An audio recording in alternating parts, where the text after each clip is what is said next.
निजी टीवी पर रिपोर्ट जारी गंदम के हवाले से।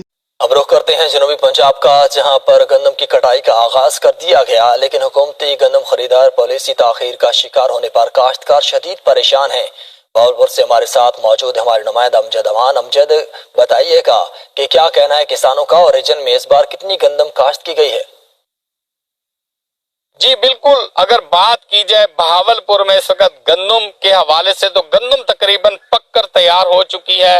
इस बार बहावलपुर में 25 लाख एकड़ के ऊपर गंदम काश्त की गई है। अगर हम बात करें पिछले साल की तो बहावलपुर रीजन में 8,54,000 मेट्रिक टन गंदम खरीदी गई थी, जिसमें से अभी तक 4,50,000 मेट्रिक टन गंदम मौजूद है सरकारी सेंटरों पर।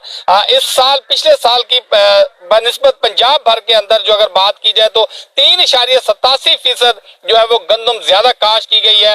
इस बार अभी तक गवर्नमेंट की जानिब से कोई फैसला हातमी सामने नहीं आ सका कि गंदम की जो खरीद का हदफ है वो कितना रखा जाए। तो दूसरी जानिब किसान इस वक्त शदीद परेशान है, क्योंकि गंदम की कटाई शुरू हो जाएगी इसी हफ्ते के दौरान, लेकिन अभी तक गवर्नमेंट की तरफ से कोई रेट नहीं दिया गया। किसानों का यही कहना है कि गवर्नमेंट फौरी तौर पर फैसला करे और एक अच्छा रेट दे, ताकि किसान अपनी गंदम की कटाई करके सेंटरों तक पहुंचाएं और अपना मुआवजा। तो जी नाजरीन, ये थी निजी टीवी की रिपोर्ट्स। गंदम, कपास, सरसों के रेट जानने के लिए हमारे चैनल को सब्सक्राइब करें। वीडियो अच्छी लगे तो लाइक करें। Thanks for watching this video. अल्लाह हाफिज़।